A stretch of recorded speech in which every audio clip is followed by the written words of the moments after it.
Hello friends, मैं हूँ ज्योति सिंह और आप देख रहे हैं सक्सेस पथ। आज की इस वीडियो में हम पॉलिटेक्निक सिविल इंजीनियरिंग के 4th सेमेस्टर स्टूडेंट का सर्विंग फर्स्ट की जो हमारी सीरीज चल रही है उसमें हम अभी देख रहे हैं कंपास सर्वे। तो कंपास सर्वे का एक पार्ट कंप्लीट हो चुका है, जिसमें जितने भी इंपॉर्टेंट टॉपिक थे वो कराए गए हैं। आज का जो हमारा टॉपिक है दिक्मान मापन प्रणाली, यानी कि सिस्टम ऑफ मेजरिंग बियरिंग।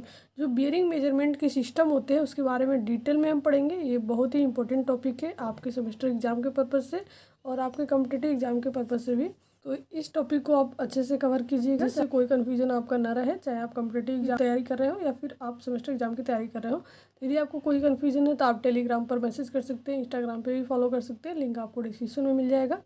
यदि आप पीछे की वीडियो नहीं देखे हैं तो प्लेलिस्ट में जाके आप सभी वीडियो देख सकते हैं। स्टेप बाय स्टेप आप वीडियो देखेंगे तभी आपको सारी चीज़ें क्लियर होंगी, क्योंकि कुछ टर्म एक दूसरे से रिलेटेड होते हैं। तो आप सभी वीडियोज़ को स्टेप बाय स्टेप ही देखें और फर्स्ट पार्ट की वीडियो ज़रूर देखें, तभी आपको ये पार्ट क्लियर होगा।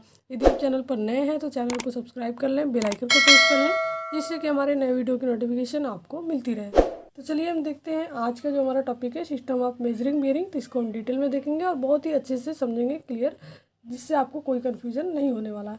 दिक्मान मापन की निम्न 2 प्रचलित विधियाँ हैं। ये जो दिक्मान मापन प्रणाली है इसकी 2 विधियाँ होती है, 2 सिस्टम है और इन्हीं दोनों सिस्टम को हम डिटेल में देखने वाले हैं। पहला हमारा है पूर्णवृत्त दिक्मान प्रणाली, जिसको हम WCB सिस्टम के नाम से जानते हैं, और इसका जो फुल फॉर्म होता है होल सर्किल बियरिंग सिस्टम होता है। इसी को हम बोलते हैं पूर्णवृत्त दिक्मान प्रणाली। दूसरा जो हमारा सिस्टम है चतुर्थांश दिक्मान प्रणाली, और इसका एक दूसरा नाम भी है समानी दिक्मान प्रणाली। इसका फुल फॉर्म होता है क्वाड्रेंटल या रिड्यूस्ड बियरिंग सिस्टम, जिसको हम शॉर्ट में QB या RB सिस्टम के नाम से भी जानते हैं। तो जनरली आपको ये जो दूसरा प्रणाली है, दूसरा सिस्टम है, इसमें RB सिस्टम ज़्यादातर आपको नाम मिल जाता है देखने को, और इसी नाम से ज़्यादातर इसको जाना जाता है, लेकिन दोनों नाम आपको याद रखना है। तो ये QB या RB दोनों एक ही सिस्टम है, कहीं पर भी QB के नाम से पूछा जाता है या फिर RB के नाम से। तो यही आपकी सिस्टम होंगे, चतुर्थांश दिक्मान प्रणाली या फिर समानी दिक्मान प्रणाली।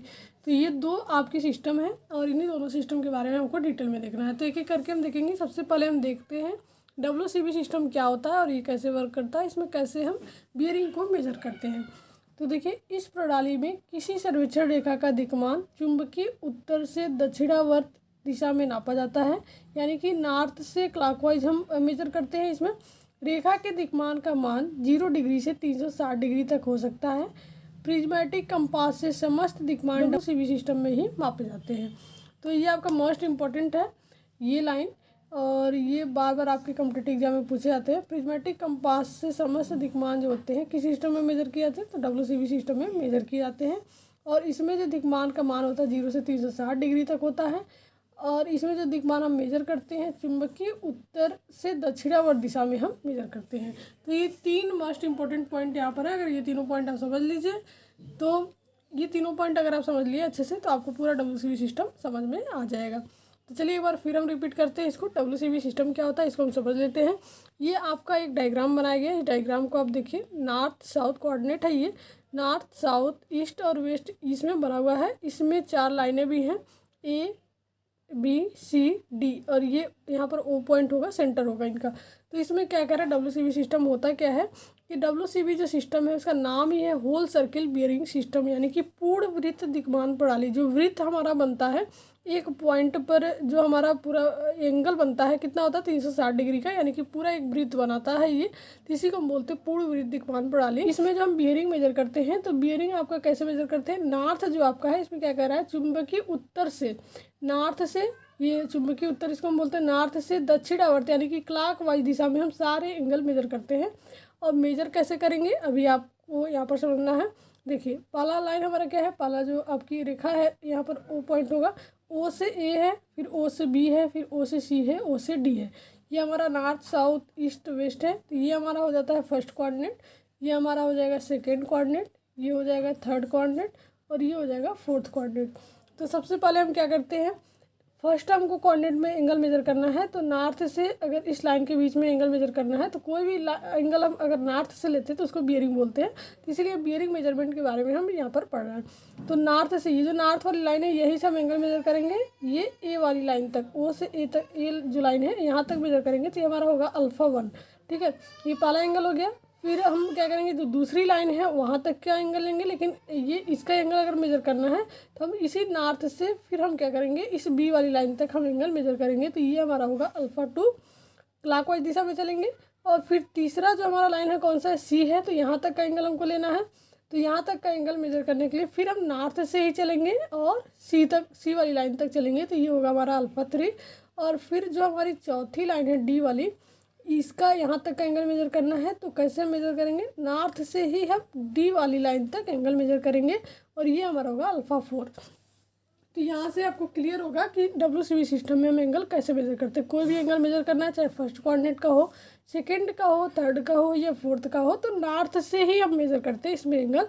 और ये हमारा होता है, ये एंगल फर्स्ट हो गया, ये हमारा सेकंड हो गया नॉर्थ से, ये हमारा थर्ड हो गया और ये हमारा फोर्थ हो गया। तो इस प्रकार से हम इसमें एंगल मेज़र करते हैं।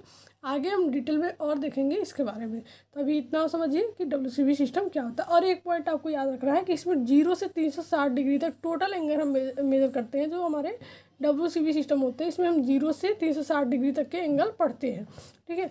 और प्रिज्मेटिक जो कंपास के बारे में आपको बताया गया पिछले वीडियो में, 2 प्रकार के कंपास होते हैं, प्रिज्मेटिक कंपास और सर्वेयर कंपास। तो जो प्रिज्मेटिक कंपास होता है वो हमारा WCB सिस्टम पे वर्क करता है। यानी कि प्रिज्मेटिक कंपास में जो हम एंगल मेज़र करते हैं 0 से 360 डिग्री पूरा हम मेज़र करते हैं। तो ये हमारा प्रिज्मेटिक कंपास अगर कोई पूछता है कि किस सिस्टम पे वर्क करता है, तो WCB सिस्टम पे ये वर्क करता है।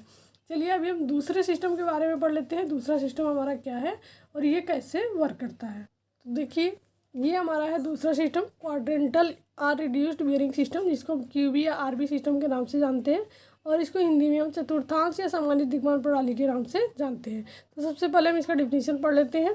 जिस प्रणाली में किसी रेखा का दिक्मान चुंबकीय उत्तर या दक्षिण, यानी कि जो भी उस रेखा के पास हो, उत्तर या दक्षिण की बात कर रहा है, केवल उत्तर या दक्षिण आपको याद रखना है, नॉर्थ और साउथ, जो भी उस रेखा के पास हो, सिर्फ पूर्व या पश्चिम, ठीक है, पूर्व या पश्चिम, जिधर से भी रेखा पास पड़ती हो की दिशा में नापा जाता है। तो अभी ये जो लाइन है आपको क्लियर नहीं हो रही होगी, लेकिन अभी डायग्राम की मदद से सारी लाइनें आपको क्लियर हो जाएंगी। इस प्रकार उत्तर तथा दक्षिण दिशाएं संदर्भ या उत्तर के लिए काम में आती हैं। रेखा का दिक्मान रेखा की स्थिति के अनुसार क्लॉकवाइज या फिर एंटी क्लॉकवाइज दिशा में नापा जाता है। इस प्रणाली में दिक्मान का मान जो होता है 0 से 90 डिग्री के बीच रहता है, लेकिन इस दिक्मान के साथ रेखा वृत्त के जिस चतुर्थांश में स्थित हो उस चतुर्थांश का भी लिखना आवश्यक है, अन्यथा रेखा की सही स्थिति का पता नहीं चलता। दिक्मान से पहले जिस दिशा से कोण नापा जाता है, जैसे N या S, यानी कि N या S का मतलब यहाँ पर है नॉर्थ और साउथ से, तथा कोण के बाद जिधर को कोण नापा जाता है, जैसे ईस्ट या वेस्ट, जिसको हम E या W से डिनोट करते हैं, लिखा जाता है। तो पूरा इस डिफिनीशन का क्या मतलब है इसको हम देखेंगे फिगर की मदद से। चलिए हम फिगर की मदद से इसको हम देख लेते हैं। तो ये रहा हमारा फिगर और इसमें हम समझेंगे कि RB या QB सिस्टम आपका क्या होता है। तो जो इम्पोर्टेंट पॉइंट है उसको पहले हम डिस्कस कर लेते हैं। सबसे पहले ये जानेंगे कि जो हमारा RB और QB सिस्टम होता है उसमें जो हमारे कोऑर्डिनेट बने होते हैं नॉर्थ, साउथ, ईस्ट और वेस्ट, तो इसमें भी आपका वही होता है। देखिए ये आपका फर्स्ट कोऑर्डिनेट हो गया, ये सेकेंड होगा, ठीक है, ये थर्ड होगा और ये हमारा फोर्थ होगा। तो कोऑर्डिनेट तो आपको पता ही है पहले से, लेकिन इसमें डिफरेंस क्या है WCB से उसको हम जानेंगे।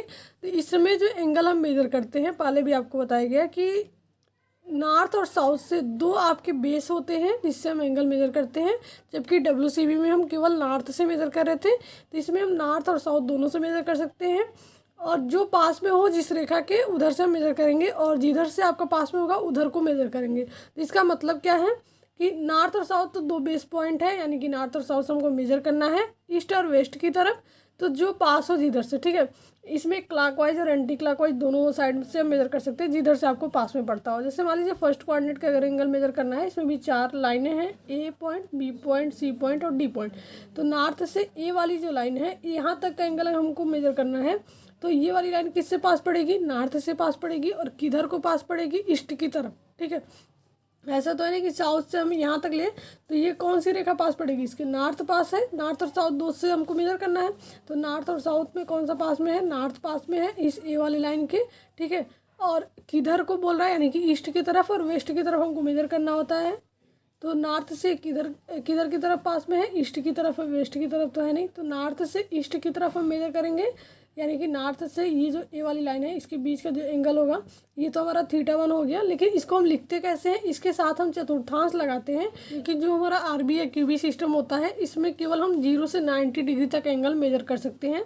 क्योंकि यहाँ पर देखें, नॉर्थ से ईस्ट की तरफ हम मेजर करेंगे 0 से 90 डिग्री आपका कंप्लीट हो जाएगा। फिर हम नॉर्थ से वेस्ट की तरफ मेजर करते हैं, नॉर्थ से आपको इधर ईस्ट पास पड़ रहा है, इधर वेस्ट पास पड़ रहा है, तो इसका हम एंगल मेजर कर लेंगे। केवल हम 90 डिग्री तक ही मेजर कर सकते हैं, इसीलिए हम यहाँ से यहीं तक करेंगे, 90 डिग्री आपका कंप्लीट हो जाता है। फिर यहाँ से यहाँ तक करेंगे। फिर साउथ से हमारा दूसरा आधार पॉइंट क्या है, साउथ है, साउथ से मेजर करते हैं, तो साउथ से ईस्ट की तरफ इधर का 90 डिग्री का एंगल मेजर कर लेते हैं, और साउथ से वेस्ट की तरफ इधर का 90, यानी कि चारों कोऑर्डिनेट के जो एंगल है हम ऐसे मेजर कर लेते हैं। तो एक बार नॉर्थ से जब हम ईस्ट की तरफ मेजर करेंगे तो क्या है, क्लॉकवाइज चल रहे हैं, और फिर इधर हम एंटी क्लॉकवाइज चलते हैं। फिर साउथ से इधर हम चल रहे हैं एंटी क्लॉकवाइज, और साउथ से इधर हम क्लॉकवाइज चल रहा है। तो इस प्रकार से इसीलिए ये डिफिनेशन में कहा गया है कि जिस प्रणाली में किसी रेखा का दिक्मान चुंबकीय उत्तर या दक्षिण जो भी रेखा के पास हो से पूर्व या पश्चिम जिधर से भी रेखा पास पड़ती हो की दिशा में नापा जाता है। और इस प्रकार उत्तर तथा दक्षिण दिशाएं संदर्भ एवं उत्तर के लिए काम में आती हैं। और इसमें हम क्या करते हैं, रेखा का जो दिक्मान होता है रेखा की स्थिति के अनुसार दिशा में नापा जाता है। और इस प्रणाली में हम जो दिक्मान का मान होता है 0 से 90 डिग्री के बीच रहता है, और इसमें हम चतुर्थांश भी इसके साथ लिखते हैं। तो चूंकि हमको पता है कि आरबी सिस्टम में केवल 0 से 90 डिग्री तक एंगल मेजर कर सकते हैं, तो 0 से 90 डिग्री का जो एंगल होता है फर्स्ट क्वाड्रेंट में होता है। लेकिन अगर सेकंड में है, थर्ड में है, फोर्थ में है और एंगल तो हम 90 डिग्री तक ही मिल रहा है हमको, तो हम कैसे पहचानेंगे कि वो जो एंगल है सेकंड कोऑर्डिनेट में है, थर्ड में है, फोर्थ में है। तो इसके साथ हम चतुर्थांश लिखते हैं। चतुर्थांश किसे बोलते हैं, ये जो नॉर्थ, साउथ, ईस्ट और वेस्ट है पॉइंट, इसी को हम चतुर्थांश बोलते हैं। यानी कि यहाँ पर आप समझिएगा, जो हमारा θ1 है, एन से ये जो नॉर्थ वाली लाइन है और इससे ए वाली लाइन के बीच में जो एंगल है θ1 है, तो ये तो फर्स्ट कोऑर्डिनेट में है, ये तो 0 से 90 डिग्री के बीच में ही आएगा, तो ऐसे ही हमको पता रहेगा। लेकिन हम जानेंगे कैसे, क्योंकि हर जो कोऑर्डिनेट में हम 90 डिग्री तक का ही एंगल केवल मेजर कर रहे हैं। तो इसमें जो चतुर्थांश है, यानी कि स्टार्टिंग हम कहाँ से कर रहे हैं, नॉर्थ से, और किधर को मेजर कर रहे हैं, ईस्ट की तरफ। तो इसके जो एंगल है इसके पहले हम नॉर्थ लगाएंगे और बाद में हम ईस्ट लगाएंगे, यानी कि चतुर्थांश लगाते हैं इस एंगल के साथ। जो भी आरबी सिस्टम में जो भी एंगल होते हैं, तो इसी से हमको पहचान होती है कि ये जो एंगल है आरबी सिस्टम का है। तो फिर हम अगर सेकंड कोऑर्डिनेट का कोई एंगल मेजर किए हैं तो साउथ से हम इसको मेजर करते हैं, क्योंकि ये साउथ से इधर 90 डिग्री तक ही मेजर करना है। तो इधर से अगर हम आएंगे, यहाँ से अगर इधर आएँ तो क्या होगा, इस वाली लाइन तक हमको एंगल मेजर करना है, तो ये नॉर्थ से 90 डिग्री से अधिक हो जाएगा, क्योंकि 90 डिग्री यहीं तक कंप्लीट हो जाता है इधर से, तो ये अधिक हो जाएगा, इसीलिए हम इधर से मेजर करते हैं। तो साउथ से हम इधर ईस्ट की तरफ मेजर करेंगे, तो जो θ2 का एंगल होगा हमारा कहाँ से कहाँ तक होता है, ये साउथ वाली जो लाइन है और बी वाली जो लाइन है, ये जो एंगल होता है ये हमारा θ2 कहलाता है। ठीक है, तो इसमें जो θ2 आएगा उसमें हम क्या करेंगे, सब पहले साउथ लिखेंगे, क्योंकि साउथ से मेजर कर रहे हैं, और ईस्ट की तरफ कर रहे हैं, तो बाद में ईस्ट लिखेंगे। यानी कि स्टार्टिंग में जो एंगल के हम चतुर्थांश लगाते हैं वो या तो नॉर्थ होगा या तो साउथ होगा। ठीक है, नॉर्थ से इधर मेजर करेंगे तो नॉर्थ होगा आपका, इधर मेजर करेंगे तो भी नॉर्थ होगा स्टार्टिंग में, और साउथ से मेजर करेंगे तो साउथ पहले होगा, इधर भी साउथ पहले होगा। ठीक है, सेकेंड और थर्ड में, और लास्ट में जो होता है ईस्ट और वेस्ट होता है। तो जब हम ईस्ट की तरफ मेजर करते हैं, नॉर्थ से ईस्ट की तरफ, तो नॉर्थ और ईस्ट लगाते हैं, साउथ से ईस्ट की तरफ तो साउथ और ईस्ट, नॉर्थ से वेस्ट की तरफ तो नॉर्थ और वेस्ट, और साउथ से वेस्ट की तरफ तो साउथ और वेस्ट। तो ये समझना ज़रूरी है कि यदि किसी एंगल के पहले नॉर्थ लगा और बाद में ईस्ट लगा, यानी कि एन और ई उसके साथ में है तो फर्स्ट कोऑर्डिनेट है, यस और ई उसके साथ है तो सेकंड कोऑर्डिनेट है, यस और डब्ल्यू उसके साथ है तो थर्ड है, और एन और डब्ल्यू है तो फोर्थ है। कैसे होगा, क्योंकि ये देखिए, नॉर्थ ईस्ट फर्स्ट में, साउथ ईस्ट सेकंड में, साउथ वेस्ट थर्ड में, और नॉर्थ वेस्ट फोर्थ में। तो इस प्रकार से हम एंगल मेजर करते हैं। और ये ध्यान देना है कि फर्स्ट कोऑर्डिनेट का एंगल हमारा नॉर्थ से इस लाइन के बीच का एंगल होता है, सेकंड का हमारा साउथ से इस लाइन के बीच का ये वाला एंगल होता है, थर्ड का साउथ से सी वाली लाइन के बीच का ये वाला एंगल होता है, और फोर्थ कोऑर्डिनेट का जो एंगल होता है हमारा नॉर्थ से डी वाली लाइन के बीच का ये वाला एंगल। यानी कि एक एंगल ये मिलता है, एक ये मिलता है, एक ये मिलता है, और एक ये, चार एंगल हमको मिलते हैं। और सबसे ज़रूरी है कि कोऑर्डिनेट उसके साथ लगा होना चाहिए, तभी हम पहचान पाएंगे कि किस कोऑर्डिनेट का ये एंगल है। और WCB से RB में यही डिफरेंस होता है। WCB में पूरा 360 डिग्री तक हम मेजर कर रहे थे, इसीलिए नॉर्थ से केवल हम सारे लाइनों के एंगल को मेजर कर रहे थे, लेकिन RB में केवल 90 डिग्री तक ही हम मेजर कर सकते, उससे अधिक एंगल मेजर नहीं कर सकते। तो एंगल आपका 0 से 90 डिग्री के बीच में ही रहता है, लेकिन कोऑर्डिनेट उसके साथ लगा होता है, तो इससे हम पहचान लेते हैं कि किस कोऑर्डिनेट का ये एंगल है। तो ये डिफरेंस है आपका WCB सिस्टम और RB या QB सिस्टम में। तो अभी हम देख लिए कि आरबी सिस्टम आपका क्या होता है, डब्ल्यूसीबी सिस्टम क्या होता है। ये दोनों सिस्टम के बारे में आपको क्लियर समझ में आ गया होगा। आप कमेंट बॉक्स में कमेंट करके ज़रूर बताएं कि आपको ये दोनों सिस्टम क्लियर हुए कि नहीं हुए। नेक्स्ट वीडियो में हम देखेंगे कि इनके जो एंगल हैं, जो भी बियरिंग है डब्ल्यूसीबी सिस्टम के और आरबी सिस्टम के, कैसे हम चेंज करते हैं एक सिस्टम से दूसरे सिस्टम में। जैसे हम डब्ल्यूसीबी में अगर कोई भी आपको बियरिंग मिला हुआ है तो आरबी में कैसे चेंज करेंगे, आरबी में मिला है तो डब्ल्यूसीबी में कैसे चेंज करेंगे, जो भी एंगल वगैरह होते हैं। तो ये चेंज आपका जो भी कन्वर्जन है वो बहुत ही इंपॉर्टेंट है, वो भी आपका बहुत ज़्यादा पूछा जाता है एग्जाम में। तो उसका हम नेक्स्ट वीडियो में देखेंगे, उसको अच्छे से समझेंगे। आज के लिए इतना ही। ऐसे वीडियोज़ के लिए आप चैनल पर बने रहें और इस वीडियो को ज़्यादा से ज़्यादा शेयर करें। चैनल पर नए हैं तो चैनल को सब्सक्राइब कर लें, बेल आइकन को प्रेस कर लें, जिससे कि हमारे नए वीडियो की नोटिफिकेशन आपको मिलती रहे।